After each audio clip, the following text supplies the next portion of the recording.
Pessoal, então vamos dar continuação. Hoje é a segunda aula que eu vou estar ministrando e é importante que você esteja atento. Eu vou dividir ela em partes para que o vídeo não fique tão grande, ok? Então hoje nós vamos falar sobre o falso profeta e o anticristo, né? O anticristo e o falso profeta. A palavra anticristo é um adjetivo e como tal pode ser aplicada a uma série de pessoas na história. Nesses 2000 anos nós tivemos muitos homens que foram anticristo, mas João diz que virá um que será o anticristo. 1 João 2,28 fala que todos que vieram antes era apenas uma sombra daquele a respeito do qual se pode dizer que será o próprio anticristo, ok? Então ele é o próprio homem da iniquidade, o filho da perdição, que se manifestará nos últimos dias. Em 2 Tessalonicenses, capítulo 2, versículos 3 e 4, diz que ninguém de nenhum modo vos engane, porque isso não acontecerá sem que primeiro venha a apostasia, seja revelado o homem da iniquidade, o filho da perdição, no qual se opõe, se levanta contra tudo que se chama Deus, o objeto de culto, a ponto de se assentar no santuário de Deus, ostentando-se como se fosse o próprio Deus. Então, Apocalipse o denomina como a besta, né? A palavra besta significa um animal feroz e indescritível que não possui similar. Certamente ele será um homem, mas não será exatamente um homem como nós. Provavelmente pode ser um clone homossexual, porque Deus criou um homem semelhante a ele e o diabo também, um dos objetivos dele é criar. Mas vamos ter uma visão geral do que diz a palavra de Deus a respeito do anticristo, ok? Então, nós vamos falar nesse primeiro momento a respeito da estátua de Nabucodonosor, que está em Daniel 2, do 31 a 44. Né? O povo de Israel ele foi levado cativo há 500 anos antes de Cristo pelo império chamado Babilônia. Esse era o nome do império e também da sua capital. O imperador da Babilônia chamava Nabucodonosor. Ok? Certa vez ele teve um sonho que o deixou sobremodo perturbado. O sonho, ele viu uma grande estátua e sua aparência era terrível. Mas antes de nós entrarmos nisso, queria só te explicar que existe, na verdade, 4 impérios, né? Que existiram 4 impérios, que o primeiro é o Império Babilônico, o segundo império é o Império Médio-Persa, terceiro é o Império Grego-Macedônico e o quarto o Império Romano, ok? Só para você ter uma noção daquilo que a gente vai falar. Então Daniel capítulo 2, versículo 32 e 33 fala que a cabeça era de fino ouro, os braços e o peito de prata, o ventre e os quadris de bronze, as pernas de ferro, os pés em parte de ferro e em partes de bronze. Em partes de barro.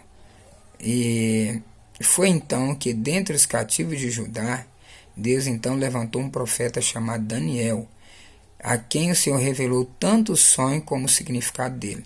E é importante que você lê depois Daniel capítulo 2, versículo do 28 a 35, ok? Então a estátua de Nabucodonosor simboliza o sistema político mundial e cada uma das partes da estátua representa os impérios mundiais que se sucederão através da história nos dias de Daniel até o fim dos tempos, né? Até o fim dos tempos. Então, que impérios são esses? São esses as quais eu citei, ok? Então, a cabeça de ouro simboliza o império babilônico, né? É de ouro porque Nabucodonosor ele reinou sozinho, com cetro de ferro. E nesse sentido, seu reino simbolizava o de Jesus, porque Jesus ele também reinará sozinho e com cetro de ferro. Não, o peito e os braços de prata representam o império Medo-Persa, né, que veio logo em seguida. Então o império babilônico vem a queda do Império Babilônico, em seguida entra o Império Medo-Persa, né, que o seu imperador era Ciro. Este império é representado pelos dois braços, porque é constituído de dois reinos, né? O da Média e o da Pérsia. E a Pérsia corresponde hoje ao Irã, para você entender. O terceiro império é o Império Grego-Macedônico, simbolizado pelo quadril de bronze. À frente desse império estava quem? Alexandre o Grande, né, conquistador. Todo mundo conhecido naquela época, todo mundo conhecido naquela época era até a Índia, ou seja, ele conquistou da Grécia até a Índia, né? Então por isso que é chamado, né, o Alexandre o Grande, né, o grande conquistador. Observe que a qualidade do material foi diminuindo enquanto a força foi aumentando, né? O ouro ele é um material frágil, macio, muito valioso, mas à medida que os impérios vão passando, o poder perde a qualidade, mas ganha em força, ok? Vamos lá. Então, quarto império. O quarto império é o Império Romano, né, simbolizado pelas pernas de ferro. É um império tão poderoso que não há quem possa resisti-lo. Na verdade, o Império Romano ele caiu sozinho. Ninguém o derrubou, né? Simplesmente ele caiu sozinho. Depois dele não se levantou mais nenhum império mundial. O Império Romano, porém, ressurgirá nos últimos dias. Esse Império Romano ressurgido é representado pelos pés, metade de ferro e metade de barro. Contudo, não será como foi na antiguidade.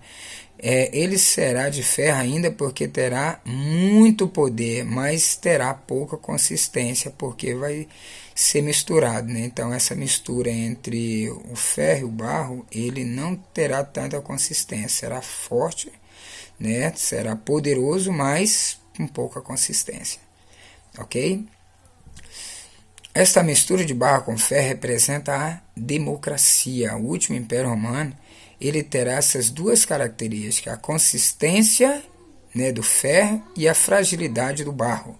Será constituído de 10 reis, né, e nisso exige a sua fragilidade, porque dependerá de alianças políticas. Né.